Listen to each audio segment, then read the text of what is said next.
कार्यक्रम के पुण्यार्चक हैं माता जी एवं पिताजी श्रीमती कमला जैन, श्रीमान रूपचंद जी जैन, श्री दिनेश जैन, श्रीमती रेखा जैन, दिवेश जैन, दिशा जैन एवं समस्त गंगवाल परिवार, प्रवासी मुंबई, निवासी ब्यावर। क्षमावाणी महापर्व की बात बताएं। क्षमा कब होती है?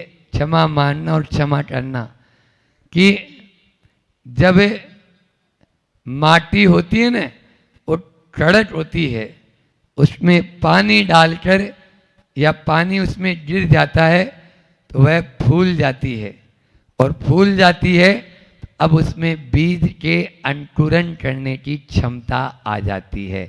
अपने दिल को भी टटोल के देख लेना कि उसमें कठोरता है या कोमलता है। यदि आप धर्म के बीज का अंकुरण लगाना चाहते हैं तो पहले उसमें क्षमा का पानी डाल दो, ताकि वह आपका हृदय कोमल कोमल हो जाए और फिर उसके अंदर में धर्म के बीज का अंकुरण हो सके। यहाँ तो 10 धर्म की शुरुआत ही, सबसे पहला धर्म ही उत्तम क्षमा है। उत्तम क्षमा को आगे भी रखा और पीछे भी रखा। इसका मतलब ये कुछ इम्पोर्टेंट तो है।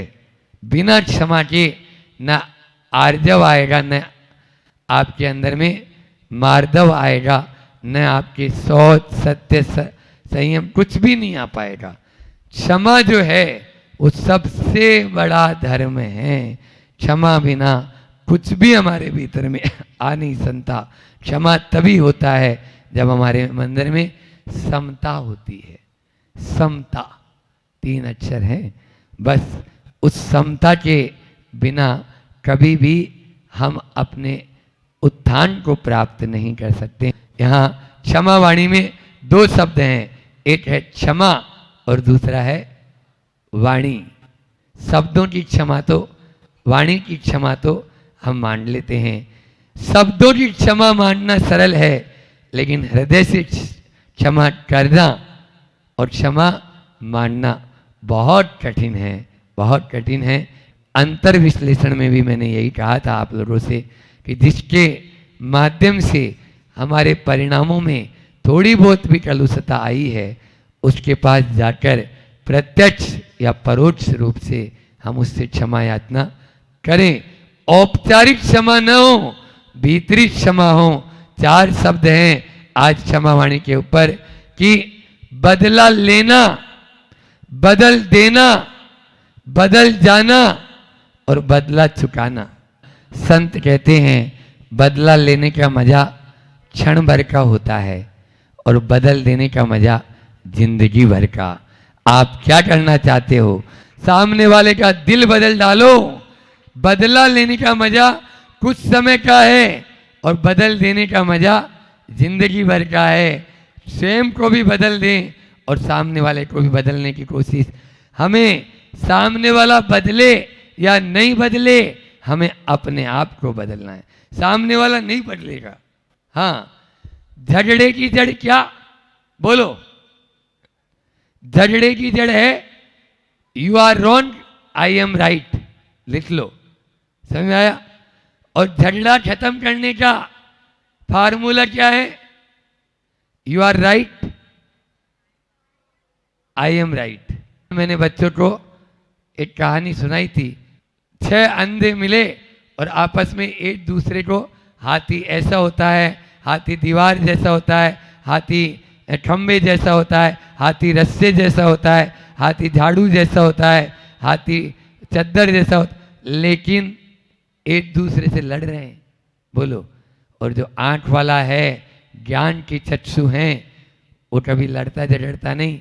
भैया इन सबको मिला दो, पूरा हाथी बन जाएगा। इन सबको मिला दो, पूरा हाथी बन जाएगा। एकांत जहां पर होता है वहां पर झगड़ा होता है। मैं ही ठीक, तुम गलत। You are wrong, I am right, ये है झगड़े की जड़। और you are right, I am wrong या आई एम आल्सो राइट, इस प्रकार से। तो ये है झगड़ा खत्म करने का तरीका। हमें क्या करना है? पहला है बदला लेना। और इतना ही नहीं होता, आज के इंसान की स्थिति तो और अधिक है। वह क्षमा मानना और क्षमा करना तो दूर, बदला लेने की सोचता है और बदला ही नहीं, वह वैर में उसको बांध लेता है। और जब वैर बन जाता है तो आपने कमट और पारसनाथ का उदाहरण सबने सुना है। एक तरफा वैर कब तक चला, बोलो। इसलिए यह वैर की गांठ मत बांधो, इसको खोलो। वह सुई में जैसे गांठ वाला या टेढ़ा मेढ़ा या मोटा धागा नहीं जाता, पतला धागा उसमें प्रवेश करता है।